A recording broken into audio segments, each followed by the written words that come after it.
So it took 11 weeks for them to figure it out. But Dallas might have a defense again. Or they were just playing the Raiders. In Jerry's mind, he won that trade.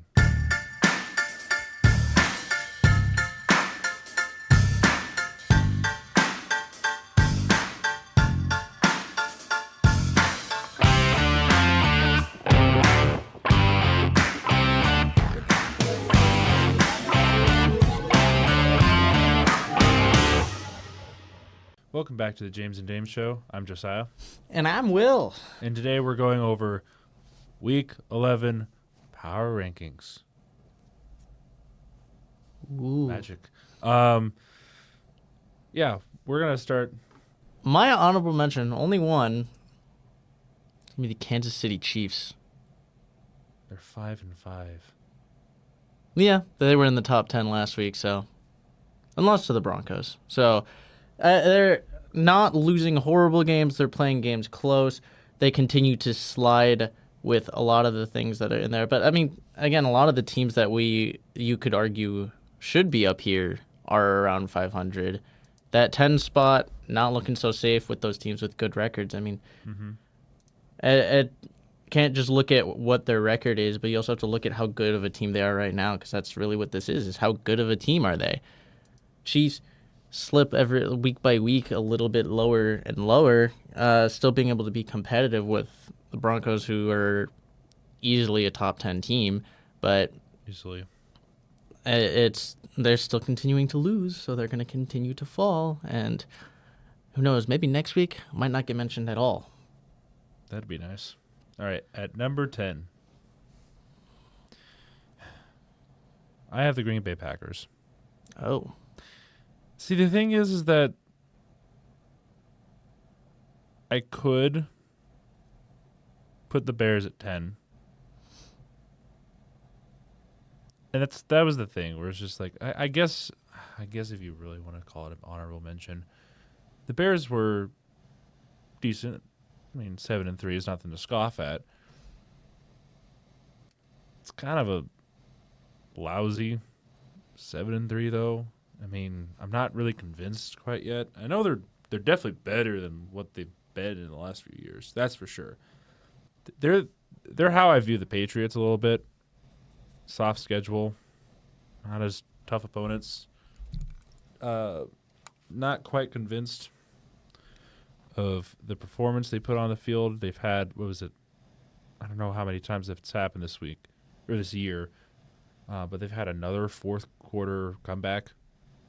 Again, They've allowed fourth quarter comebacks. So, and I feel like the Packers only have an edge on them mostly because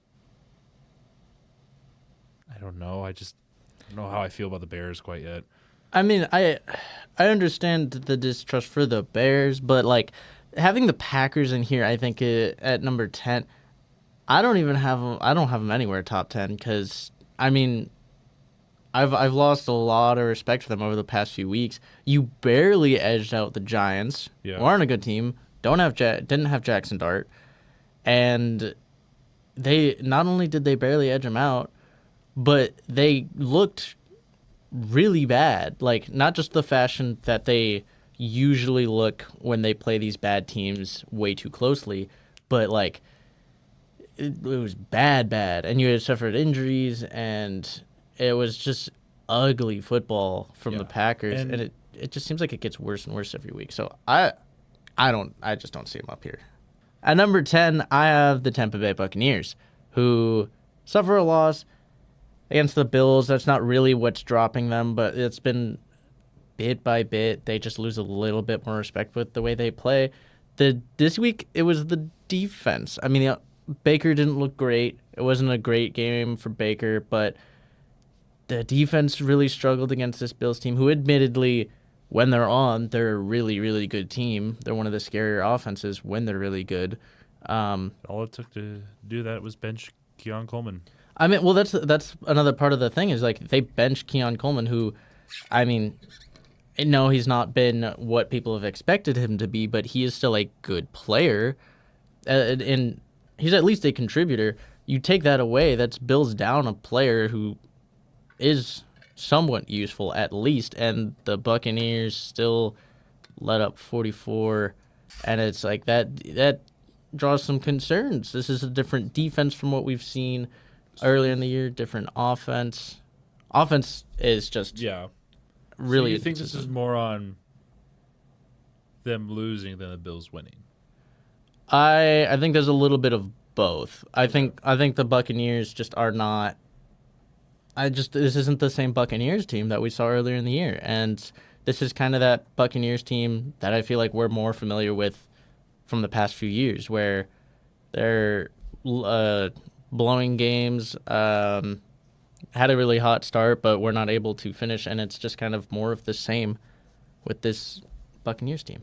Number 9, I have the Tampa Bay Buccaneers. Quite literally the same reason, honestly. You allow 44 points with the Keon Coleman-less Bills offense. Sure, Josh Allen did also have another crazy day on the stat sheet. What was it? 3 touchdowns and 3 on the ground, 3 in on the the air. ground, 3 in the air. Yeah. So you really can't really stop that if you're, I don't know.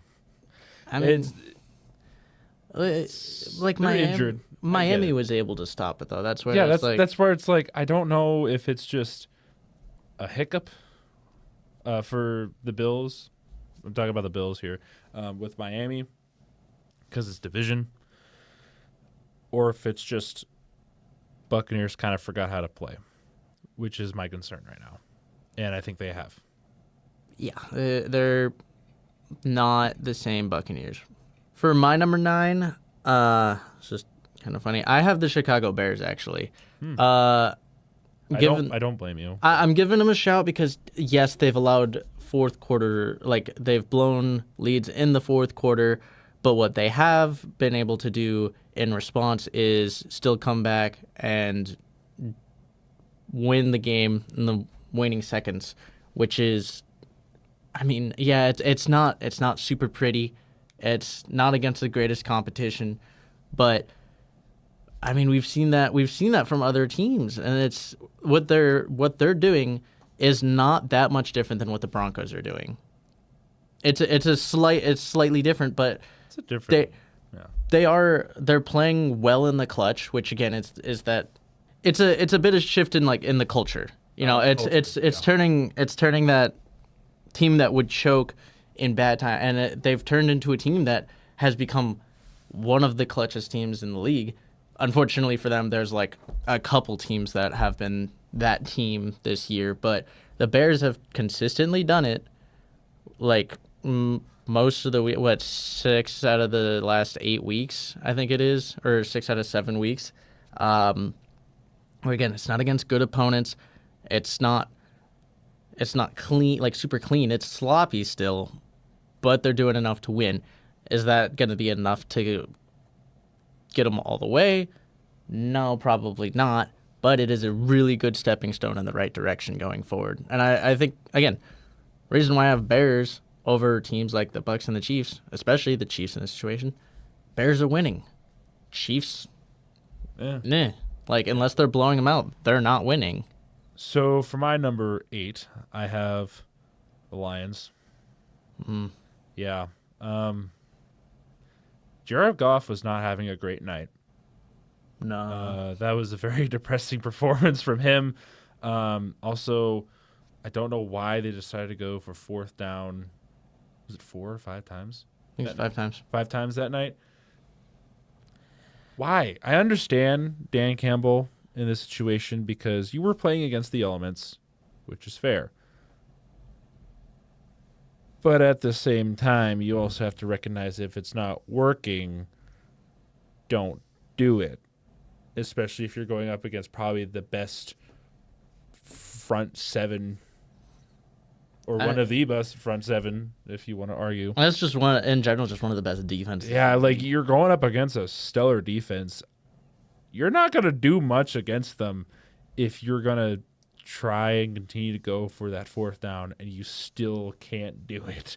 Like it's at that point, it's just you're doing it to yourself. Like I'm not going to sit here and think you're a great team because you're being aggressive. No, you're not playing smart football. Yeah, That's what I saw. It's tough to gauge it because I don't put all of it on Campbell with the play calling. I do put a little bit on Jared Goff for having the worst night of his career, pretty much, completion percentage wise, at least. They've not looked like the team from last year, and they have really struggled in these kind of like in the spotlight. I feel like whenever they're under some limelight, they're just not the same team they were last year, and they seem to struggle a lot more. So kind of concerning, but I mean, again, we know that they can play up to the level that Lions team was last year. They just haven't been able to in big moments. My number 8, I have the Bills. I have the Bills here because they played a really good game on offense. I'm still a little concerned about that defense, Which is a valid criticism. I mean, they've had one good defensive week in the past, like 7, 6 to 7 weeks almost, because you had the one game against the Panthers, which was, again, your defense stepped up big there. But other than that, your defense hasn't looked great. Offense is hit or miss. You know, this week we got. This week you had prime Josh Allen. Last week you had nothing. The week before you had really good James Cook. It feels like this Bills team is what team decides to show up. I mean, there's also, again, defense did show up against the Chiefs, I guess, too. But it's just not. It's so inconsistent. Yes. But I mean, if it's all hitting, if they're all on the same page, we know where they can be. For my number 7, I have the Bills here. The only reason why the Lions are below them is because they lost. So that's kind of it, really. I mean, granted, I agree with basically every point that you already mentioned. Just how just inconsistent this team is. Like they can be a really great team, and then there's the Dolphins game that they just decided not to show up at all. I have hope for this team sometimes, but it's a very inconsistent hope because they shatter expectations and not in the good way. This, what is it? I know they. What is it? I'm trying to remember. They have a decent end of the year, not including like the Patriots. Yeah, they have an okay end of the year. I mean, they're still gonna have some challenges, but yeah, but they're probably gonna definitely a wild card. It's to them, it's just how complete football they're gonna play. Yeah, and that's the whole issue with that defense, particularly the defense. But then again, the offense has also decided to not show up some weeks, so just kind of depends. So I don't know. Like this week is just I don't like ranking this week for some reason, and that's why I had a whole issue with. I couldn't figure out who 10 was. I mean, I wanted to put the Bears there, and then now I just didn't know who to put higher, Bills or Lions. But this year is so inconsistent. It's hard to figure out who's good and who's bad.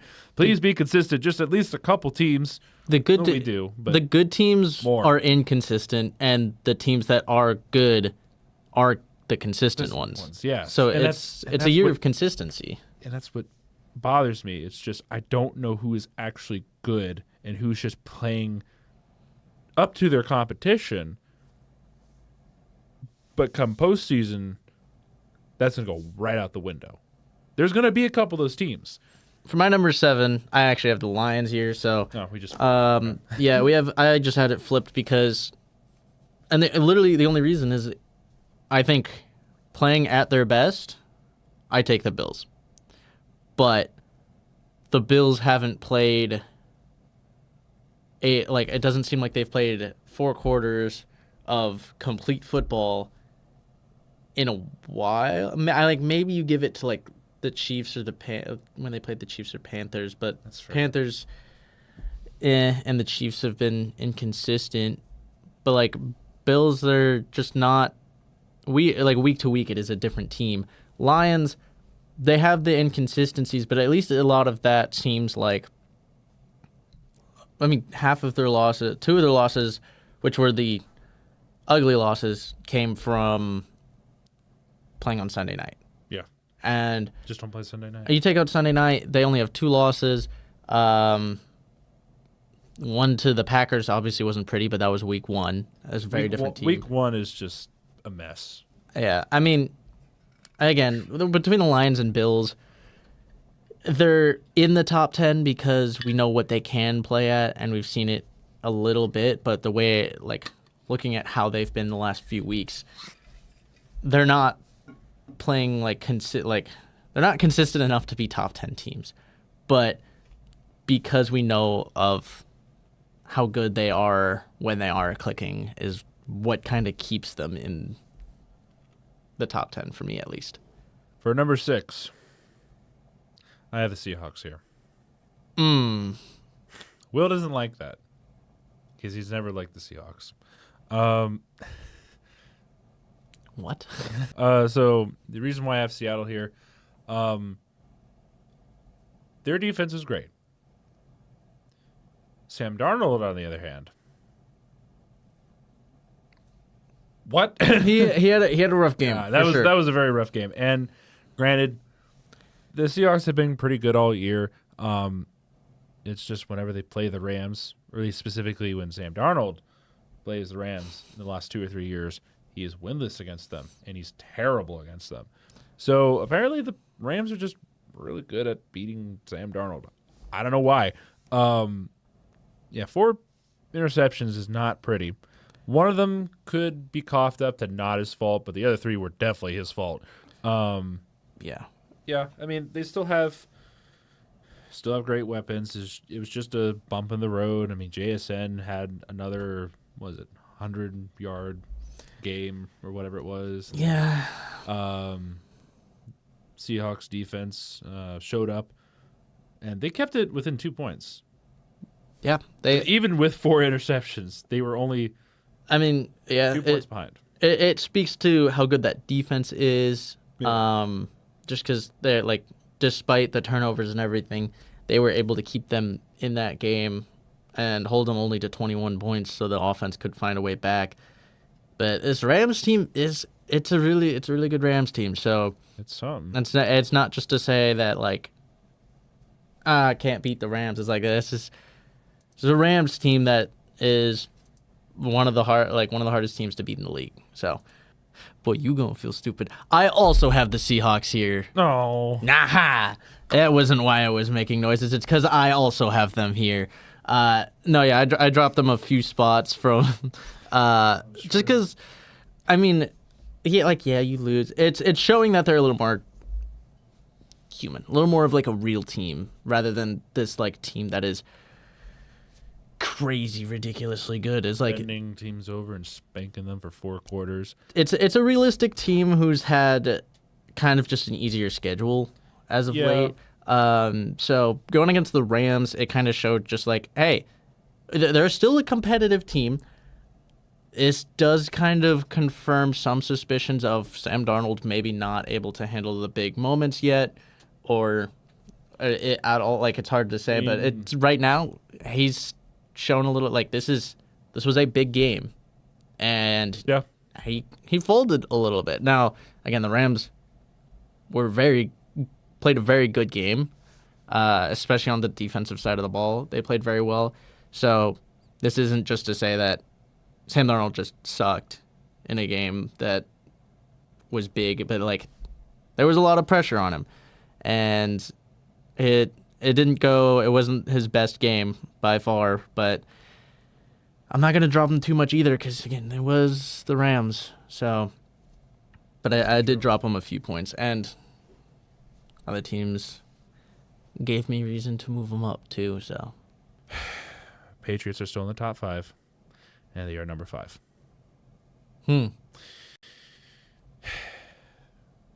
No, the dynasty is not back. No, the Patriots aren't elite. Still playing a cupcake schedule, at least for the most part. Yeah, I mean, they're still a great team. Like we've mentioned before, Drake May's utilized all the talent he has. Stephon Diggs has been doing really well. Yeah, Henderson, great player when you use him. Yeah. yeah, he seems like he's developing pretty well. Yeah. Yeah, I mean, it's good to see that they're actually utilizing probably one of their best players. Like he's gonna be one of their best players.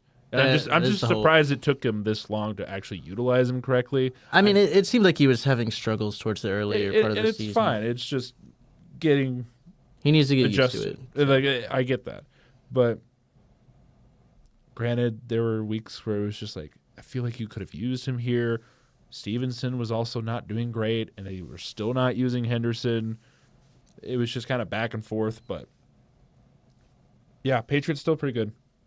To be completely fair, my number 5, also the Patriots. Yeah, I mean, they got to have some recognition. You can't just deny the fact that they're up here. What it is like, again, this team has a lot of holes in its roster, but they're very well coached. And yeah, you can say, oh, they have a soft schedule, so your record means nothing. The Bills lost to the Dolphins. So, like, good teams lose to bad teams. That happens. The great teams continue to beat the bad teams. I mean, that's what made Nick Saban so great is he had, 2 or 3 in his entire career losses against non-top 25 teams. Yeah. Because it was also college football. Good teams are supposed to win those, but they get upsets sometimes. Great teams, those like elite level teams, still manage to win against teams that they're supposed to. They do it at a really high efficiency. And so, yes, I don't think that they're... this is not me saying that they are like the Alabama of the NFL. They're not going to be the top... I mean, they're not yet going to crack the top 3. If they continue... Like, if they won out, then yeah, because that's consistency. Probably, yeah. But it's... Even if the schedule is soft, you're still getting a really good... Now, if they had done it against a lot tougher teams, then obviously they'd be higher. But yes. And that's why I'm hesitant on them moving up even higher. It's just who have they played? They're the 2 games that were supposed to be really tough opponents, the Buccaneers and Bills. They beat the Bills. It was early in their season, which is fair. It's also a divisional game, hard to gauge them right away. Buccaneers aren't looking to be the same team anymore, so it looks even worse now. Yeah. Like the win looks worse now, but they're still a decent team. Like you can't deny the fact that Drake May is developing into probably one of the best quarterbacks this year. I don't think he's MVP yet. He's keeping his conversation. He's definitely putting his name in the ballot. That's for sure. Number 4, I have the Eagles. Defense. That's all you need to know, really. That's the only thing that's keeping them in the top 5 right now. Yeah, I feel like if you put this team up against, let's just say the Lions for the heck of it, no weather conditions affecting it, probably they'd still probably win about like 60% of those games just solely on their defense. And if the Lions were actually fully healthy, maybe they compete better. But this is still a stout defense. Eagles, if they just got rid of their new OC, I can't believe I'm saying that year one. Remove him from the equation. This is like top 3, maybe top of the NFL team. If they could figure out their offense, and it's not been it's pretty with them. One person holding back that entire offense. It's the entire coaching scheme. I don't understand why he hasn't been able to figure it out. He has Saquon Barkley. He has Jalen Hurts. He has A.J. Brown. He has Devontae Smith. He has all these great players on offense, and he still cannot use them. My number 4 is also the Eagles. I gave them a bit of a jump because of just how dominant that defense is and just how good they're making Jalen Phillips, how good they've been able to utilize him with the rest of their pieces, Jordan Davis, Jalen Carter, like that. You can't even point to one. Can't even point to like 3 guys and be like, yeah, that's what. Like, it's just the whole defense is so good and scary, and it's like, how do you like they declawed the Lions pretty much, turned them into kittens, as the Detroit Kittens. They made them a not scary team. They made it seem like the Lions just don't have an offense when we know that the Lions have one of the scariest offenses in the league. Oh, easily, yeah. It's just how good that team was. Yes, there were elements that played into it, but even like beyond the defense, no, the offense wasn't performing great, but the way they approached that game was from it seems like just completely out-strategized Dan Campbell. Like they had, it seems they like had his number the entire game. They had control of that game the whole time, and they weren't worried. Yeah, I mean, I think the most concerning part was a failed tush push deep in your own territory. That one was questionable, but other than that, like I think they played that game about as perfect as they could, at least on defense and just time of possession, field position. Mm-hmm. They just were dominant in the intangibles. I think a lot is what also keeps them up there, despite not having big wins. They're winning in very controlling fashion. Number 3, I have the Denver Broncos. So they've earned my respect. I don't like saying it at this point. Like, okay, the first few weeks were like, yeah, it's just a good joke to throw around here and there. But at this point, it's just like this is the only thing I have to bash. It's literally Bo Nix. I don't know. I won't even say it's Bo Nix. I'd say there's a lot of inconsistencies with the offense. Yes, and that's where I'm just like, I can't tell if it's him or if it's just offensive scheming. I think I can't even just fully put the blame on him. Like I couldn't. I think some of it is play calling because I mean when you have, I mean again going back to week prior against the Raiders, when you have that many 3 and outs, it's hard for me to say, oh yeah, that's just because Bo Nix can't it's just because Bo Nix sucks. No, he makes good throws. Sometimes he doesn't make the best decisions, but I'm not arguing him to be one of the greatest quarterbacks in the league. Mm-hmm. But I am saying he makes good throws. He makes some pretty good decisions. Again, sometimes some bad decisions, but he's a good quarterback. But a lot of it is when you have that many 3 and outs, it's not just on him. I think a lot of that does come down to play calling. And I mean, we also know that like a lot of this season they've struggled with like a run game that's been not super consistent. It seems like they're starting to get their foot in the door with RJ Harvey. Yeah. It's just there's still a lot missing on that Broncos offense, and the play calling has left a lot to be desired. Again, I'm not going to say Bo Nix has been like that guy that he's an MVP caliber quarterback or anything, but I don't think he deserves all the blame for the way they're playing on offense either. Yeah. And that's why I was hesitant to even like put the blame on him. It's just like he's still a great quarterback. Don't know what's going on half the time because I can't tell if it's just most of the time him making bad decisions or if it was just scheming, whatever it might be. Doesn't matter. Broncos are a great team right now. So you can't deny that. Yep. I mean, I won't deny that because I also have the Broncos at 3. Oh, Yeah, it's just it was. I felt like I needed to put them over the Eagles because they've been more consistent on offense. Where like the Eagles, it just doesn't seem like their offense shows up, and they purely rely on their defense to control those games. Where the Broncos, they go defense, hold on to this game for like the first 3 quarters. Then the offense will kick in, and then we'll like their offense has a spark to it. It just doesn't. Yeah. They don't play the entire game. It doesn't seem like it's not all 4 quarters, but it is there. And I give more props to their offense than I do to the Eagles. Again, Eagles I think managed the game probably a little bit better, but Broncos have they've been able to win some really some really good games. I mean that's not even getting into the defense, which again is has been very dominant.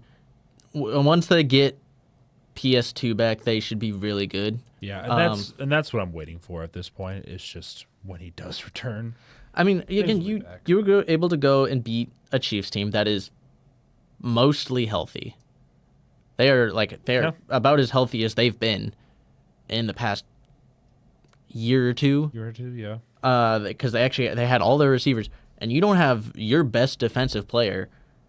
You have instead your top corner has to be Riley Moss, who loves to draw penalties. Yes, quite a bit. And yet you still held the Chiefs to what was it 19? Sure, there's questions with the Chiefs right now, but regardless, it's still Patrick Mahomes with good weapons, and your defense was able to do that.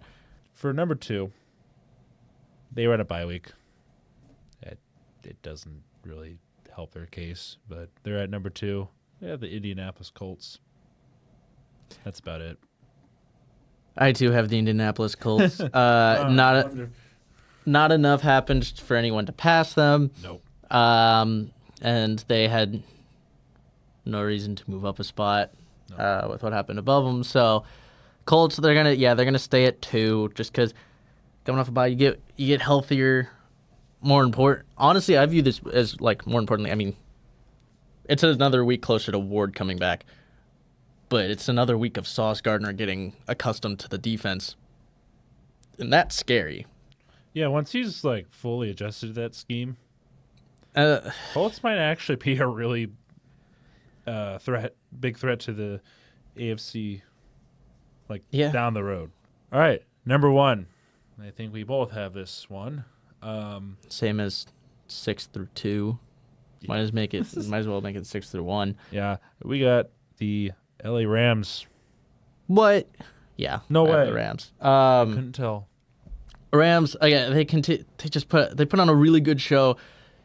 Again, you do have to give some credit to the Seahawks because they did not make it easy for the Rams. They actually tried. The defense did a really good job. They made Matthew Stafford very uncomfortable during that game. Forced some mistakes from star receivers. Yeah. But at the end of the day, surprisingly, this game kind of came down to whose defense was better. And I think the Rams stepped up more. And that's not just because of the interceptions, but that was just, being able to get stops when they needed it. 'Cause Rams, again, offense didn't look the best, but at the same time, they played a pretty complete game against a good opponent. Yeah. A lot of teams did this week. A lot of the top 5 teams played complete games against, or at least 3 of the 5 played good games against good opponents, and it was just a few things were able to go their way, and they were able to pull off a pretty impressive win over a team that I'm still wishy-washy about because Seahawks, they're kind of in the mud with a lot of things where they kind of feel like one of those teams that's riding the high of an easier schedule. But yeah, and it's just kind of what I see out of Clint Kubiak is he destroys bad competition.